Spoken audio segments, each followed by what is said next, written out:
Hello, everyone, and welcome. Thank you for joining us today. I'm Johanna Kaba. I'm the Communications Manager at Coleridge Initiative. Thank you for your continued support of our Data for Evidence Building webinar series. Our goal with this quarterly webinar series is to facilitate conversations that drive effective policies for the greater good. This is the fourth session of the series, and more information about our next lineup of sessions will be shared out soon. In today's session, we will focus on the Value Data Collaborative. The VDC is a data-driven approach to understanding the return on investment in higher education. The VDC uses the Postsecondary Value Framework developed by the Postsecondary Value Commission, which provides a basis for understanding the return on investment in post-secondary education, particularly by race, ethnicity, income, and gender. Our speakers for today are Dr. Corey Sparks, Senior Research Scientist at the Coleridge Initiative, Kimberly Dancy, Associate Director of Research and Policy at the Institute for Higher Education Policy, David Troutman, Deputy Commissioner for Academic Affairs, Texas Higher Education Coordinating Board, and Samuel Stuckert, District Director of Strategic Analytics at City Colleges of Chicago. If you have any questions during the presentation, please submit them in the Q&A chat and we will do our best to answer them towards the end. This session is being recorded and we will share the recording along with any additional materials in about 2 weeks. With that said, let's welcome our first speaker, Dr. Corey Sparks.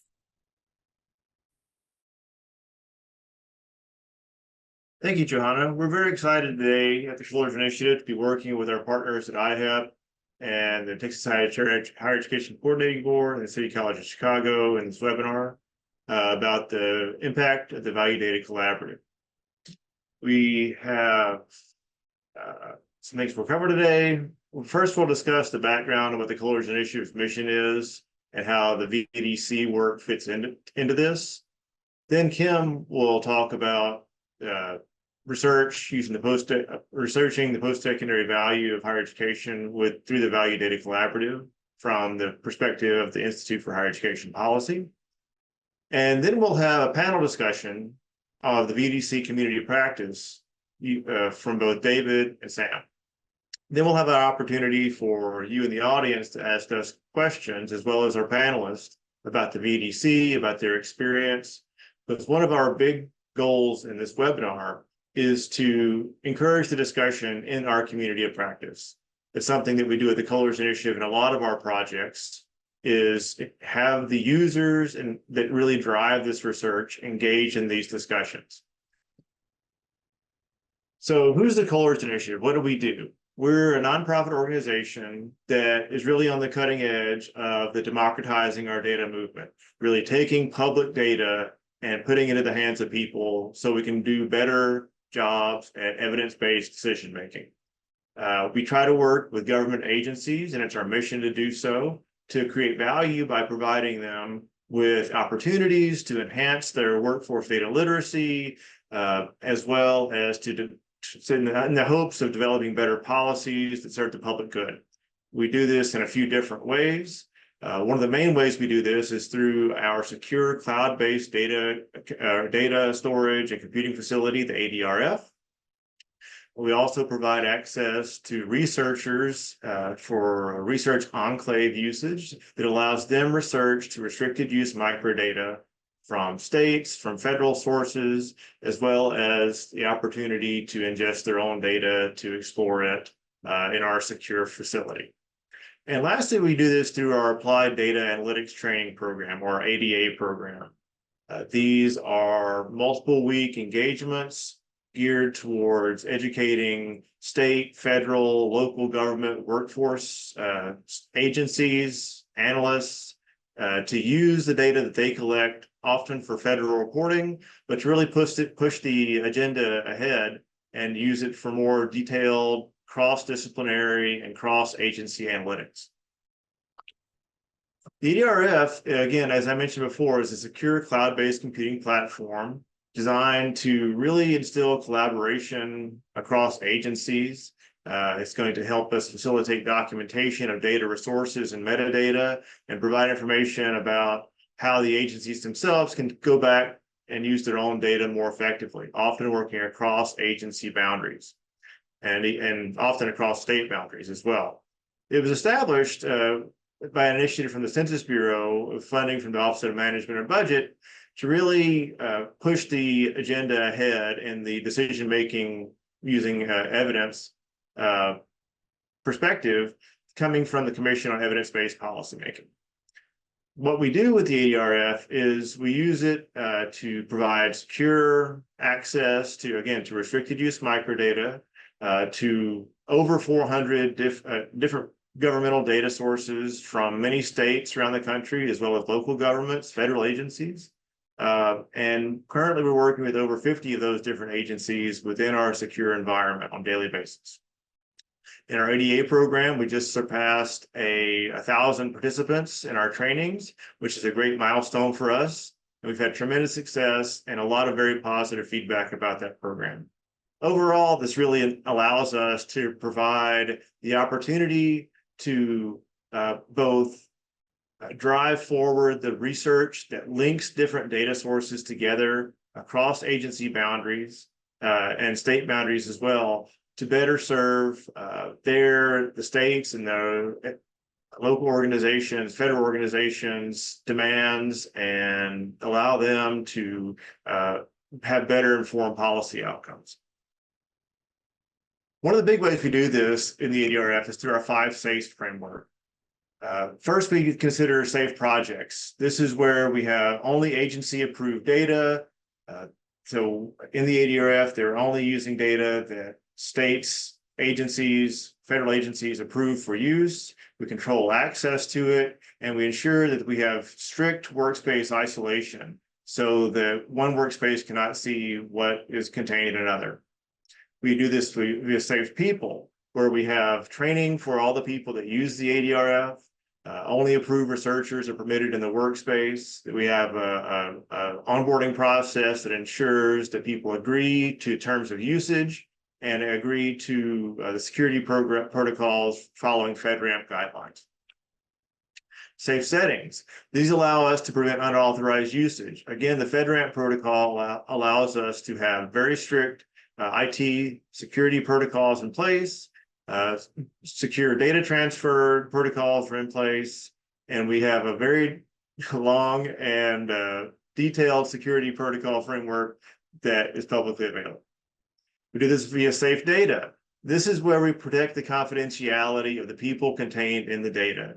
Through the use of modern data hashing algorithms, we can ensure that things like potentially identifiable information are sufficiently hashed to prevent identification of individuals within the environment. And lastly, we do this via safe exports.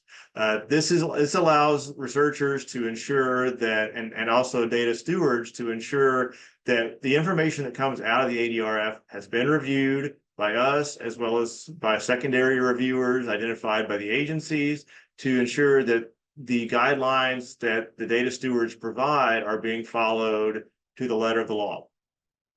This allows us to ensure that everything coming out of the ADRF has gone through secure review. This allows us to go from projects to products to practice. To the project basis, we address real-world data challenges and analytics challenges aligned with what the states, what the agencies we work for, what they really need and their priorities. The products we produce allow informed policy decision-making with data and evidence to come out of the ADRF to really let the states and the agencies we work with drive their policy agendas. And lastly, through practice. This is where we have actionable, practical implementation of the analytics principles that we use and this data for evidence building framework that we are very proud to participate in. Next, I'd like to turn it over to Kim Dancy from the Institute for Higher Education Policy to talk a little bit about researching post-secondary value with the VDC. Kim, go ahead.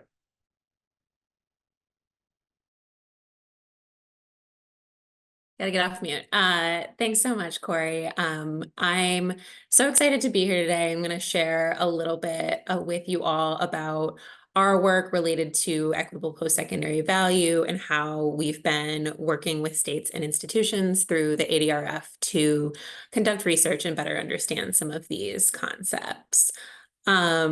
So there we go.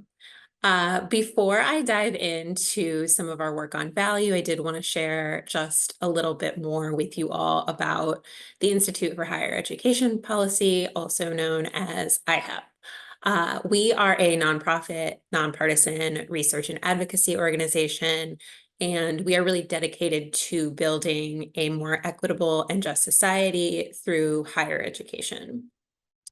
We go about our work through a combination of research, advocacy, policy development, and field engagement, and seek to drive systemic change in higher education that advances equitable outcomes and achieves generational impact, particularly for historically marginalized communities.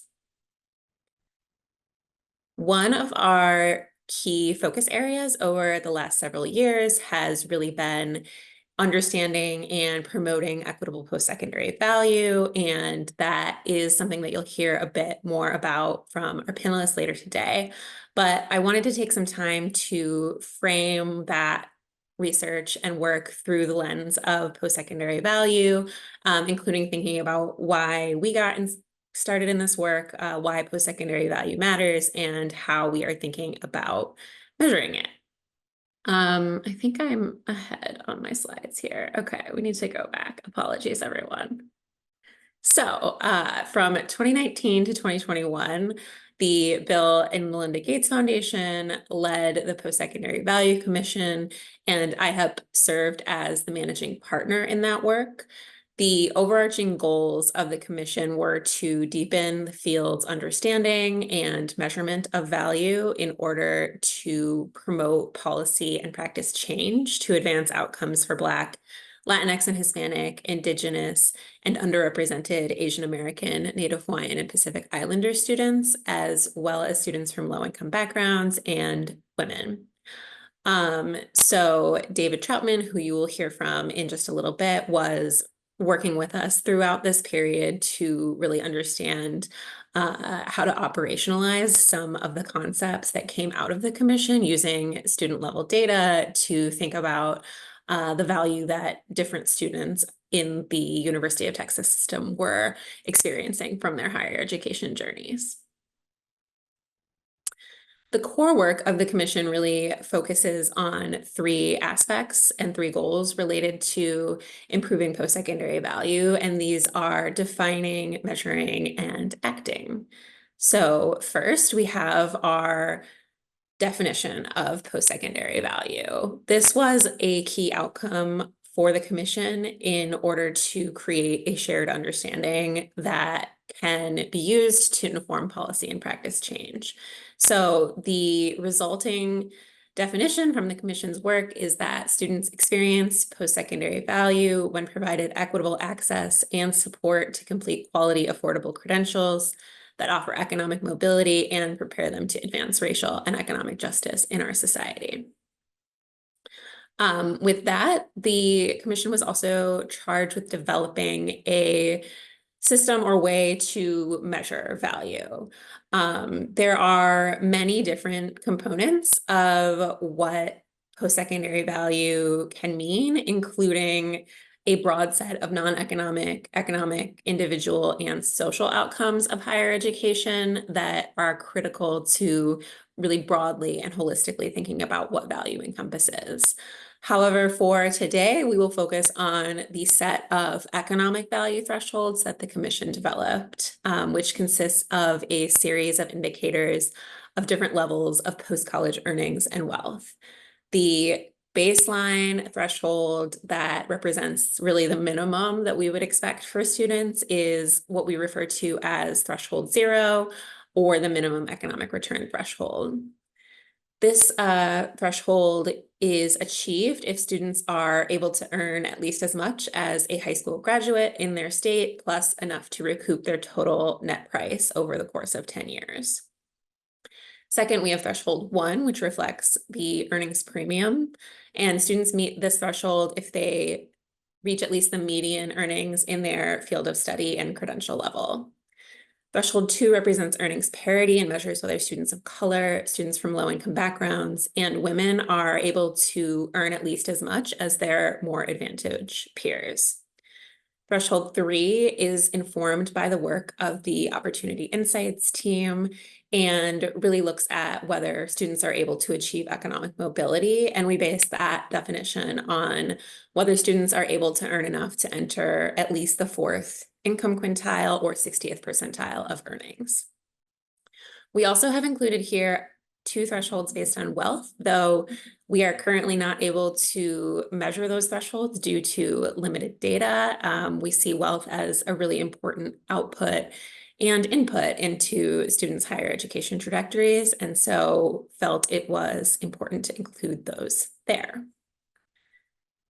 And finally, we have also spearheaded the development and maintenance of the Equitable Value Explorer, which is an interactive data tool designed to really put the power of the Postsecondary Value Framework in the hands of decision makers and researchers. So this tool was really built with helping the field of higher education and in particular institutional leaders and researchers to know their numbers. At the moment, it is powered by publicly available data from the College Scorecard, the American Community Survey, as well as other publicly available sources. We also have a section of the tool that is dedicated to the data provided by David Troutman that highlights the outcomes of students in the University of Texas system, and are currently in the process of building out an additional section of the tool that will be based on data from the state of Kentucky, similar to what the University of Texas has provided. And that really brings us to the action component of this work. So part of our goal is to ensure that the definitions and frameworks that we just described are able to be applied in ways that help people making important decisions make the best decisions they can. And as part of this work, IHEP has led the Value Data Collaborative in partnership with Coleridge and the ADRF.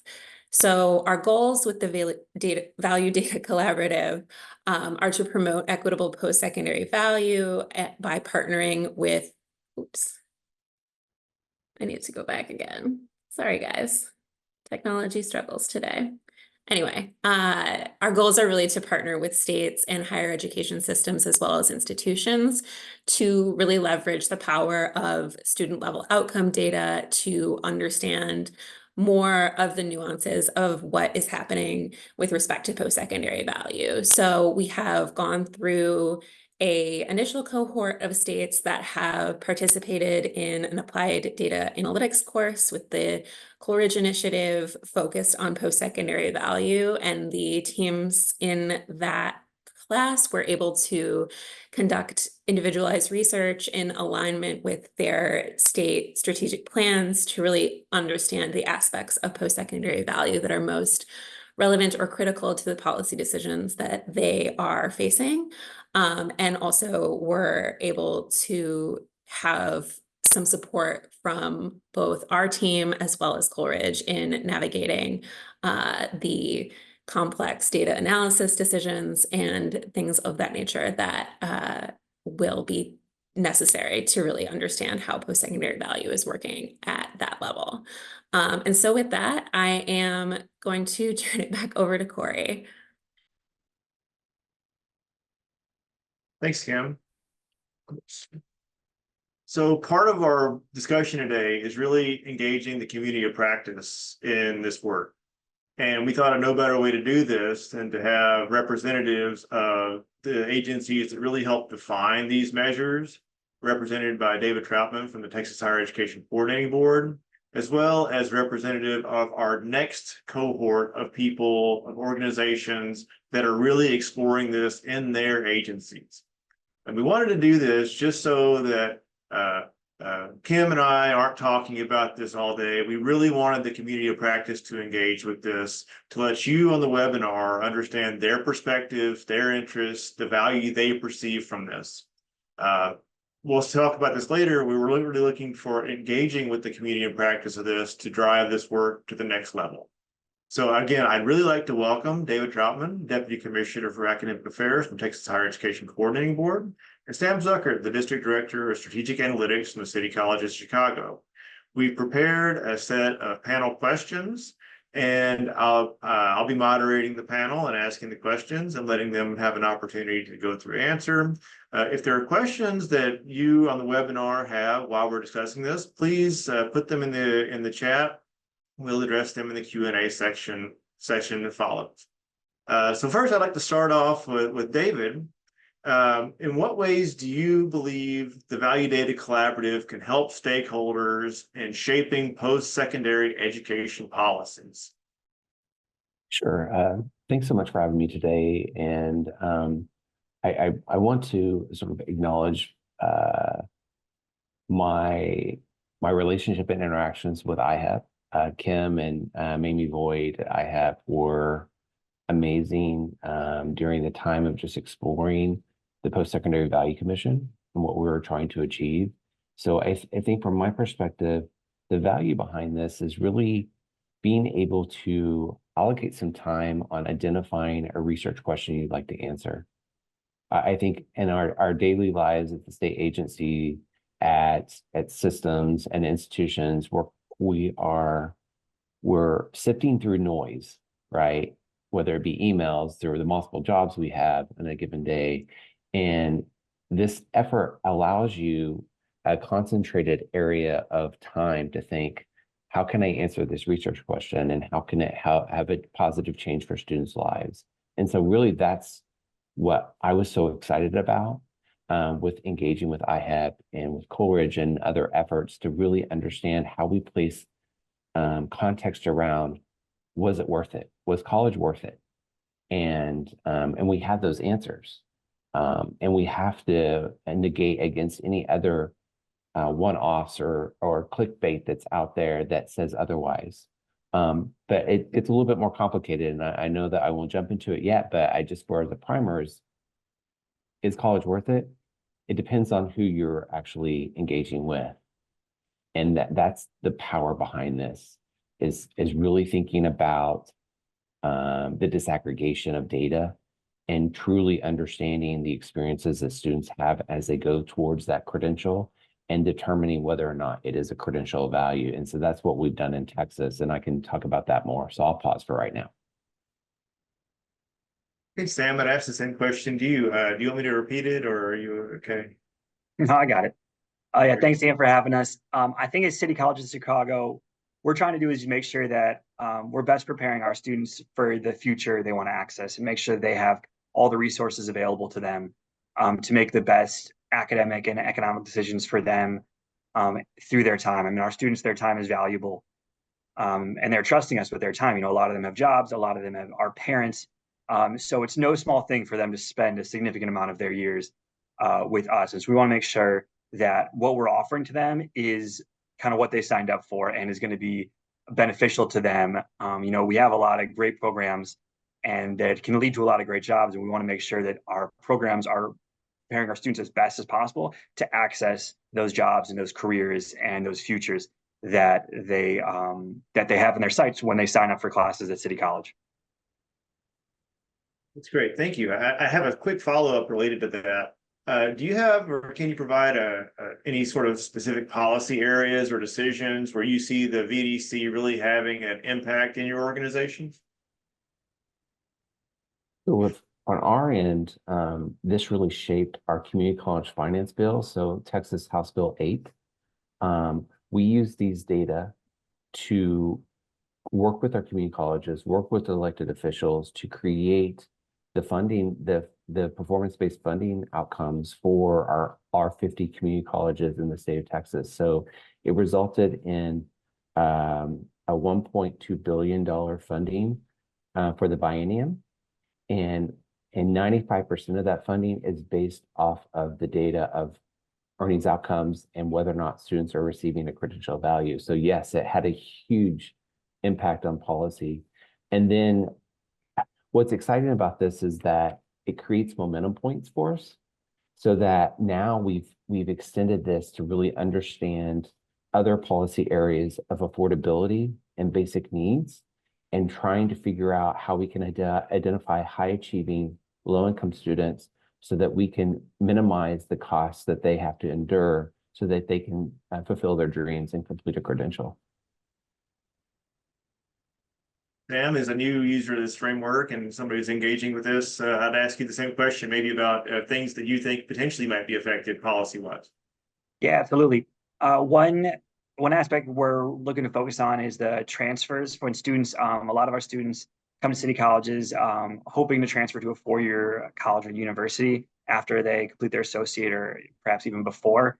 And we want to make sure that the pathways that we have from city colleges to four-year colleges in Chicago and the surrounding area are going to be beneficial to our students, and we're setting them up for success. We want to make sure both that we're kind of encouraging students into the colleges and universities that are best prepared to support them and have the best results and are best preparing the students. And we want to make sure that we're doing our best to prepare them for when they get there and kind of that smoothing that transition. There's a good number of public and private institutions in the city of Chicago, and just trying to figure out the best way to connect with them kind of on a, collaborating on policy, but also making sure we're doing everything from our end to make sure that when our students, take that next step in their academic journey, if they decide to take that next step, that they are already, have that great momentum and are on that path to success. Great, thank you both very much. Moving next to sort of thinking about these slices of the data that we use in this framework, how do you think the VDC perspective can contribute to addressing disparities in post-secondary outcomes based off race, ethnicity, income, gender? I'll kick it to Sam this time to start us off.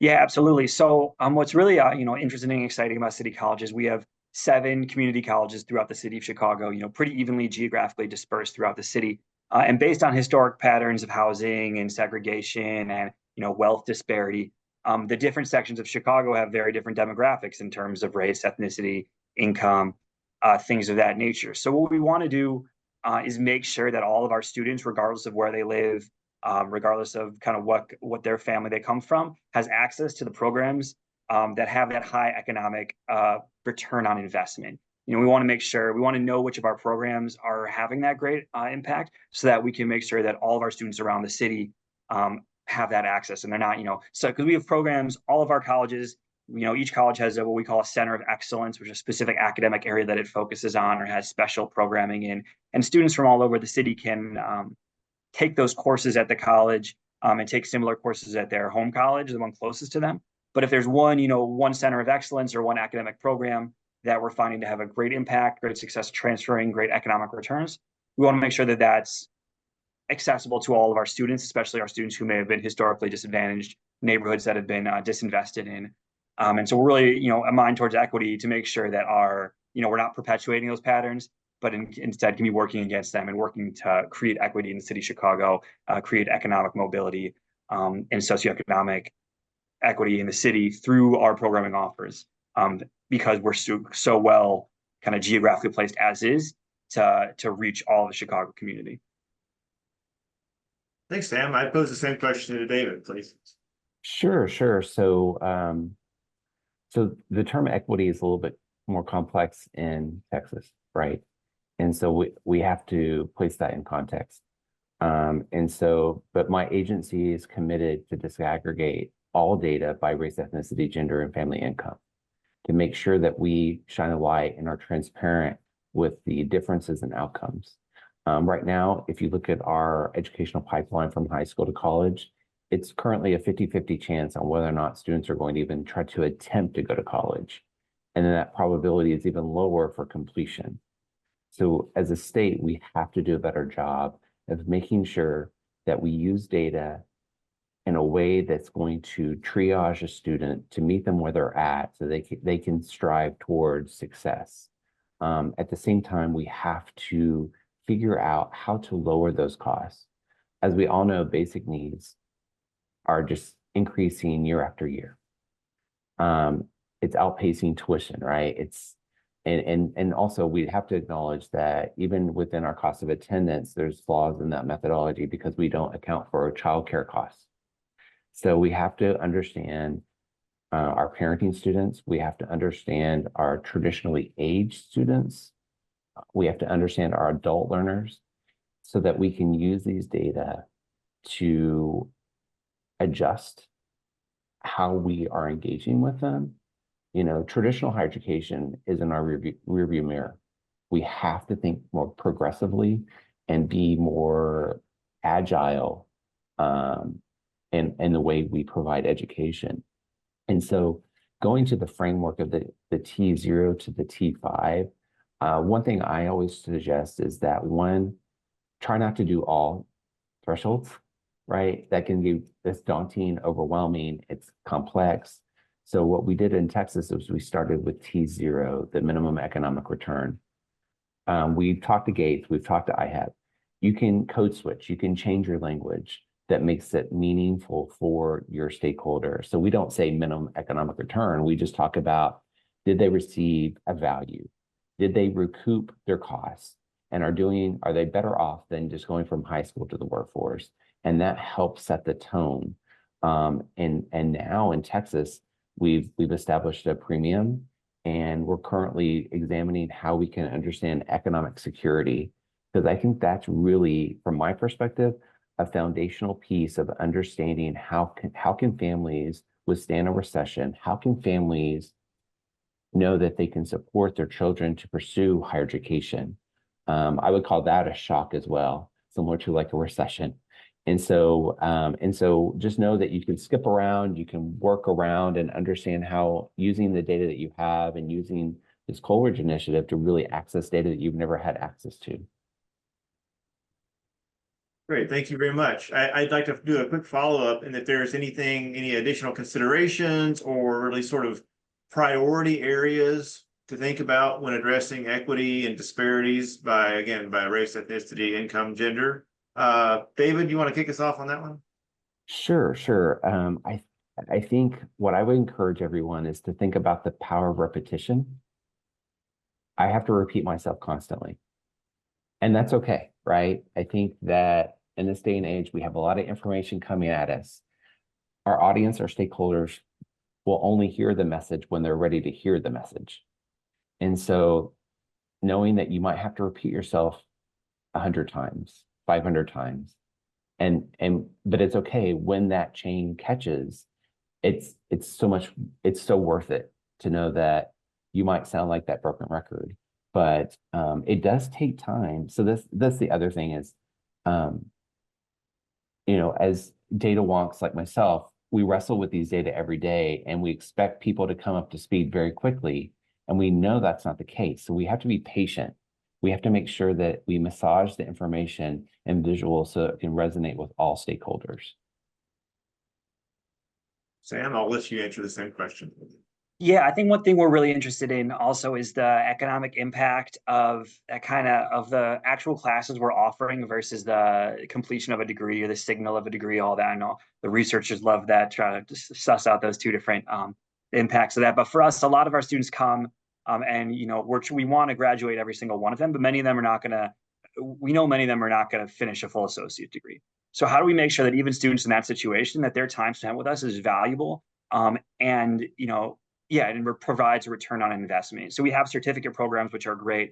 And so I think, and we also, the courses we offer, we want to make sure that students who maybe are coming here just to check out college or coming for a certificate are able to complete coursework that not only gives them the skills to land a job that'll make them economically mobile, but also can kind of indicate to employers that they are qualified for these jobs.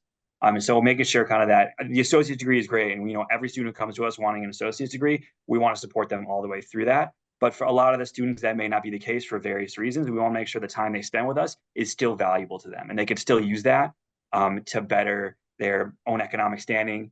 And then, when they want to come back and finish an associate's or go get a bachelor's degree, then they can use that to build off. So that kind of that category on the census, that some college, when you trip the drop down in high school, we want to make sure that students who get some college with city colleges is still valuable to them for their career goals.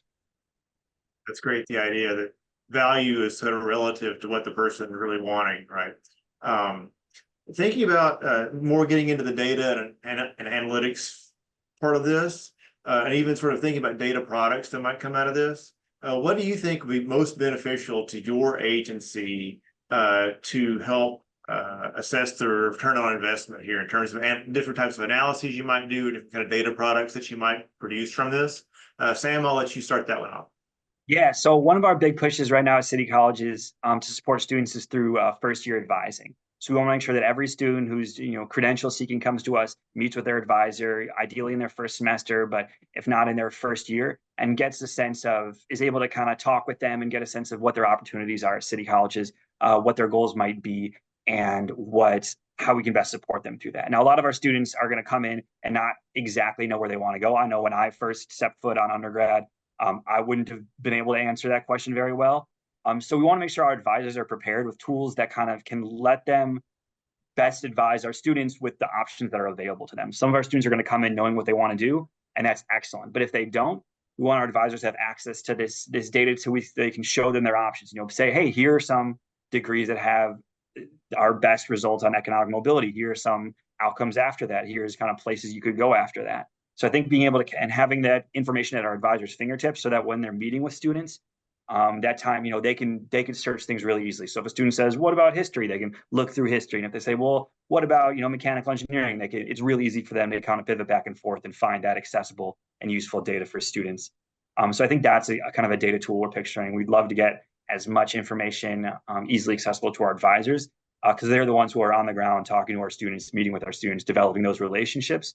That will best connect them, kind of best connect the high level strategic planning of the district, actually getting that down to our students and providing those supports for them. Great, thank you. David, I'll let you answer the same question, please. Sure, absolutely. So the one thing that comes to mind is producing metrics or adjusting metrics based on your audience, right? Because I think that for students, so when I was at University of Texas System, we developed CQT, which is a tool that provides earnings outcomes 1, 5, and 10 years and encompassing debt. The very simple dashboard that is mobile friendly. I think that's something we have to think about when we're our student audience. We have to think about how does it look on an iPhone or an Android. If we don't have it there, they won't see it, right? And then we also have to acknowledge that we probably have 30 to 45 seconds of attention for those stakeholders before they move on to something else. So you have to capture some type of interest. And then what Sam was saying is basically trying to work with those who are in immediate contact with those students and making sure that they have the tools. So when I was at UT, we created a career services tool so that when students met with career service advisors, they could actually look at the data and understand, well, here are the types of industries that individuals are going in once they've received an accounting degree from this institution. This is their earnings outcomes. This is the percent of students who continue on and go to graduate school based off the National Student Clearinghouse data. So just adjusting metrics based on who you're engaging with. So summing the total of earnings outcomes for a given year and showing that those are taxable income in Texas and having that resonate with elected officials, with chancellors and provosts so they can understand the economic impact their students are having on a given area.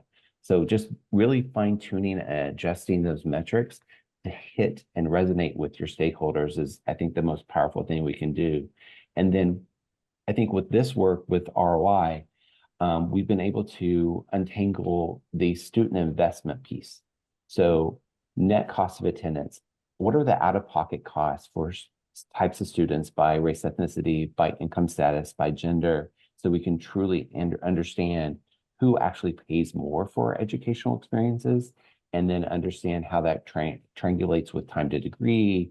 And then we also, as a society, we have to recognize once students jump through the hurdles and they complete that degree, when they get into the workforce, employers are paying different earnings for different types of students. Let's acknowledge that. We have to acknowledge that every time we speak, so that, yes, an African-American student went through and was successful in an engineering degree, but we know through the data the employers are paying the African-American student differently than they are white Asian students.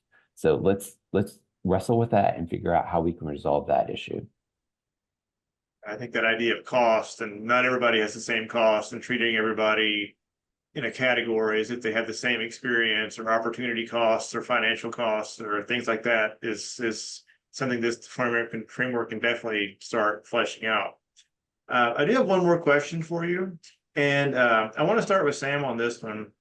Again, coming from a new user perspective to this, bringing data into the system, things like that, is how do you envision leveraging the insights and findings from your VDC work to drive changes and policies within your organization? Yeah, so we're hoping to identify our strongest programs. I think is one of our things. We're hoping to identify our strongest programs and our programs that need the most support as well. And so our programs that are the strongest, we can best expand and make sure, like I said, for equity's sake, make sure that everyone in the city has access to them. Everyone in the city, students we can work with Chicago Public Schools to make sure that students are coming out of high school prepared to take that next step if they're interested in college with us and enter those programs. And so I think that's one of our big things is making sure we're identifying kind of our economically marquee programs that we can really hope to expand. And then I'd also focus on our programs that are maybe not having as much success, which programs are leading to the less successful outcomes, and reevaluate them and say, what are we doing? What do we need to do better in these programs to make sure that they're more applicable? If let's say we have like a fine arts program, a visual arts that has really low economic returns, what can we do to make sure that students who are entering this program are being set up for success, regardless of which program they choose? And if they choose that one, make sure that's not, they're not destined to get a low ROI degree just because they chose something they're passionate about. So I think that kind of expanding our strong programs, better supporting our programs that are not having as high ROIs is one of our focus and hopes for the data we find from the collaborative. Great, thanks very much, Sam. David, you mentioned some things related to this before in terms of the policy outcomes, but again, from somebody who was really driving this work, how do you think sort of pushing this ahead, can you leverage the results coming out of this in your organization? I do that on a daily basis, honestly. I think that I truly can say this, the relationship I had with IHEP, Coleridge, and others has adjusted my lens and my vision on how I view data. And so I use the T0, so that minimum economic return. We call it a credential of value because it's not creating a credential harm, right, as my North Star. And so with using that as my North Star, it really helps me understand the most popular majors that are out there and whether or not they are hitting the threshold of a T0. Because there's this balancing act that we have to engage with is, students want to follow their passion, right? Psychology and sociology are some of the most popular majors. However, we know in some cases they don't hit T0, right? So how can we, as a higher education entity, be strategic with how we engage with students? So at the University of Texas system before I moved over to the coordinating board, but we engaged with Grow with Google to embed micro-credentials into popular majors like psychology and sociology. So they had additional skills. It's too soon right now to determine whether or not, and this is the other thing you have to acknowledge, there's leading and lagging indicators. When you look at earnings outcomes, it takes some time to see whether or not it did pay off. So we either have to project out or be patient, right? There's two things there. And so it's really helping us reshape the types of learning outcomes, student learning outcomes students are engaging with, so they have the skills that they need to be successful. At the same time, I also wrestle with supply and demand. Like, what are the employers needing? What types of skills? What kinds of things that will help reduce time to productivity so that we can make sure that we are providing an educated workforce for the future workforce needs? And so that's something that I wrestle with. And that's something that I think this initiative could help institutions, systems, and states spend allocated time with. and also have thoughtful, engaging conversations with Coleridge employees and IHEP employees to use them as a sounding board as they're going through that navigation of exploring those data. That's great. I really appreciate both of your perspectives. Again, thank you about this community of practice, and I encourage people that are on the webinar to, we have time now for some Q&A. If something that you've been thinking about in your organization, this discussion has spurred something in you, we'd love to hear your questions. Johanna, do we have any questions in the chat currently? We do have a few questions. For example, what are some of the research findings or research projects in the VDC? Yeah, I can jump in and answer that one. And so we've seen a variety of different approaches to exploring questions related to post-secondary value across the first cohort of states that we have worked with, and also with this incoming cohort that Sam and the city colleges are going to be a part of.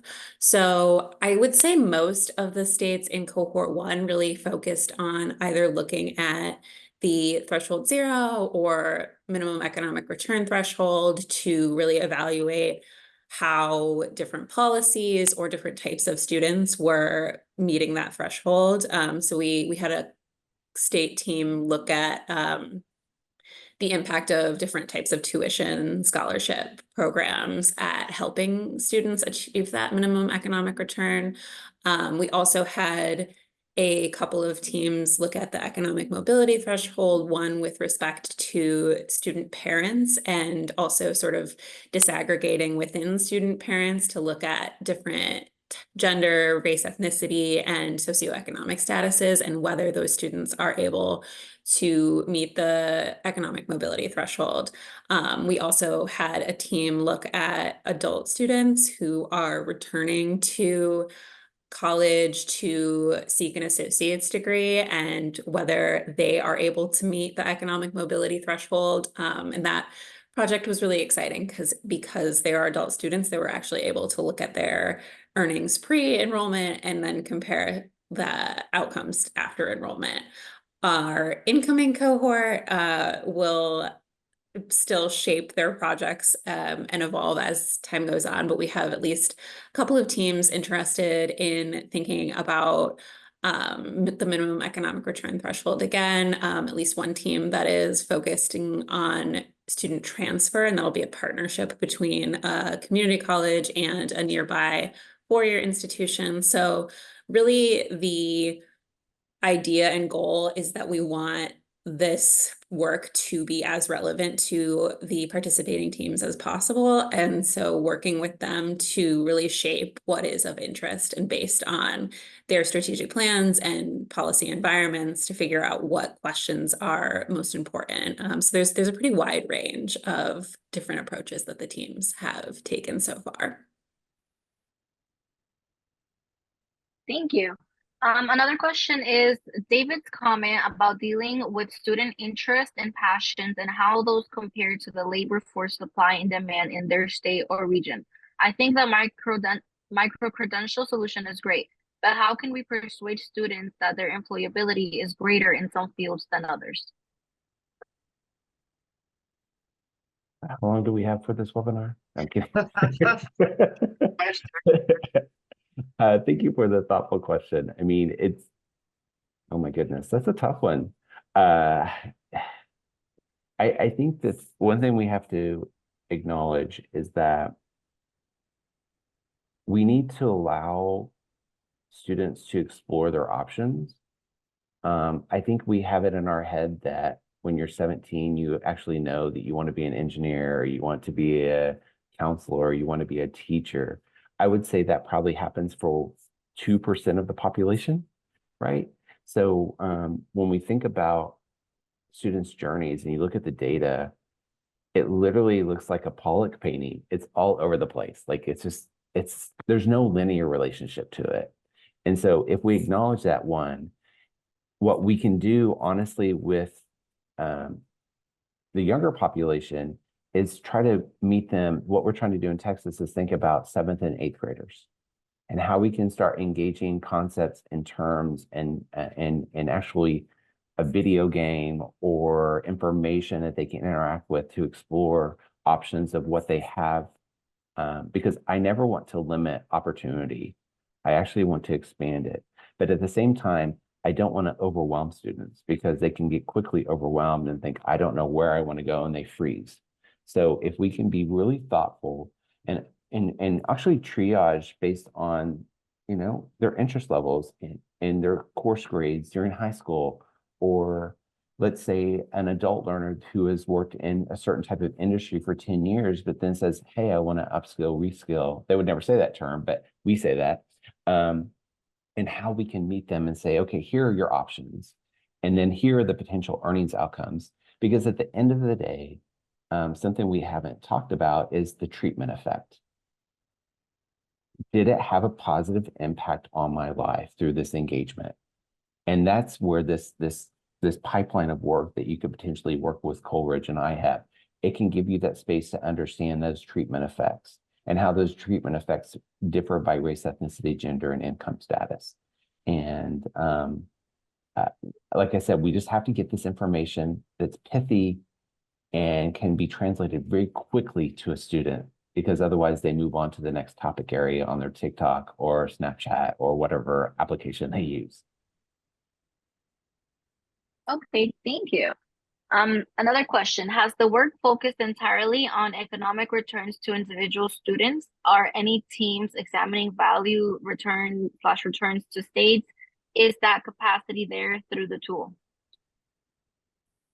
Yeah, I can jump in on this one as well. I think that to answer the first part of your questions, the teams in the first cohort and the proposals that we have gotten for the second cohort are pretty focused on economic returns to individual students.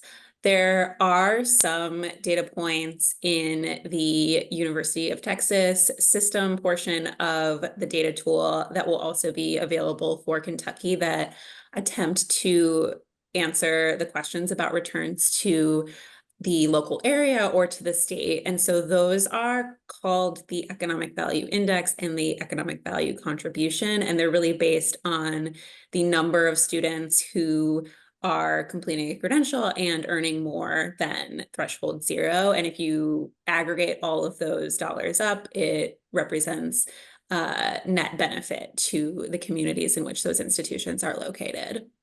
And I will also point you to one of the reports that came out of the research task force of the Postsecondary Value Commission by the Georgetown Center on Education and the Workforce, really attempted to assess the economic returns nationally to equitable post-secondary value. And so that is a great resource as far as thinking about more of these community and social benefits to higher education.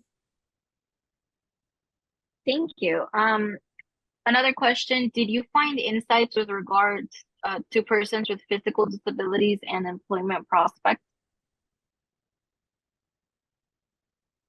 I don't believe that that is something that we have been able to look at through the first group of states. And there are some people from Kentucky on the call right now, so they might be able to answer better than I did, but I don't know if that's available through their data. That is definitely a really important question, but also introduces some complexity with respect to the privacy of those students and making sure that that data is really protected and is governed by additional legal requirements than some of the education data that we are primarily working with. Yeah, I was Thank going you. to chime in. I think Oh, go that, ahead. I just think with framing your question, you have to be strategic about your cell size issue, honestly, because your cell size can go quickly, draw down very quickly to NAs very soon. And while I think it's really important for us to acknowledge and identify individuals with disabilities, making sure that you're not negating your efforts when you try to get earnings information back that will be blank because of censorship. It's just that tension we always have to explore to understand what's happening. Thank you. Another question, how can we use the ADRF to host our data on post-secondary education? So I'll take that one, I think. So again, we work with a lot of different state agencies and federal agencies to host their restricted use administrative data, microdata within the ADRF. And if you have questions about specific requirements, data sharing agreements, those types of things, we have an info contact, so info@coleridgeinitiative.org. We have a team of contract specialists and data enclave specialists that are able to go in and answer any questions that you have related to how we store our data, the ingestion process, and really the front end process of getting permission from your agencies within your states, your organizations to even use the data. So I would encourage people to contact info@coleridgeinitiative.org about that if you have specific questions. Thank you. How can we make sure that value conversion includes non-monetary benefits as well? Question. Yeah, so this is something that we have been thinking about at IHEP a lot. It is a really important component of thinking about what it means for post-secondary education to be valuable to students. It is unfortunately even more difficult to measure than some of the economic aspects. It's certainly not something that is going to appear in administrative data sets that we are leveraging for much of this work.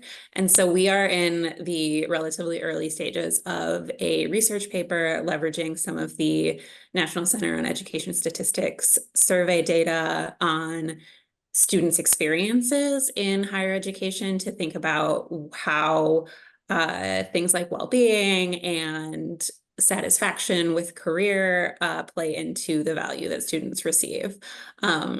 We do have some reason to believe that the economic and non-economic factors are pretty closely linked, especially towards the lower end of the earnings distribution. So that really reinforces the importance of things like a minimum economic return and making sure that students are able to at least earn a living wage coming out of their higher education experience. But we think there is some complexity there as well and are excited to learn a bit more about that. Well, and can I just add in, I think also it could provide you an opportunity to strategically narrow your pipeline of students to understand those that might be experiencing challenges, and then that would enhance your qualitative surveys that you could send out. So you're not trying to boil the ocean, but you're trying to hone in on a special type of student. Another blind spot that we have is that we don't know healthcare insurance coverages. I think that's something that we don't recognize enough in 401k and other types of non-earnings components that play a value in well-being.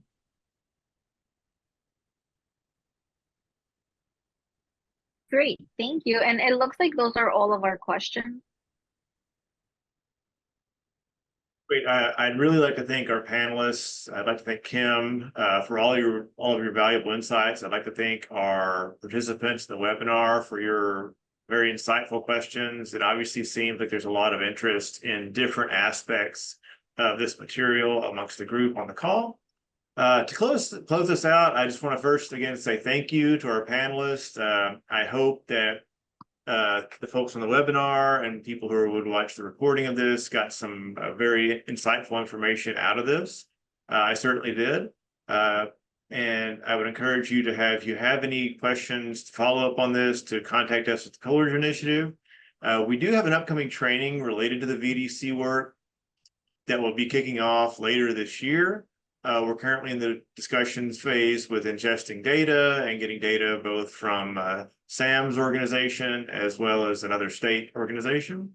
If you're interested in participating in the training or getting more information, I would encourage you to contact our training team at training@coleridgeinitiative.org. Lastly, we're really wanting to use this webinar as a way to hear from you that are interested in using this framework in your own organizations. We have some opportunities coming up for participation in VDC-related focus groups, where we really want to hear the voices of the states, the educational institutions, in terms of what you're interested in learning about. This can very easily be related to if you wanted to be involved in the training in the future. We'd love to know the kind of questions you're interested in, both the state levels, both organizational, institutional levels, and how we can help you answer those. We will be sending out a sign-up form related to this. Just basic contact information. If you're interested in participating in the focus group, we'd love to talk to you. If you're also interested, you can contact us at our info email, info@coleridgeinitiative.org. So again, I'd like to thank all of our panelists. I'd like to thank the attendees. Thank you, Kim. Thank you, Johanna, for this webinar today. If there's anything we can do, please contact us at info@coleridgeinitiative.org. Thank you, everybody, and have a great rest of your day. Thanks so much. Bye-bye.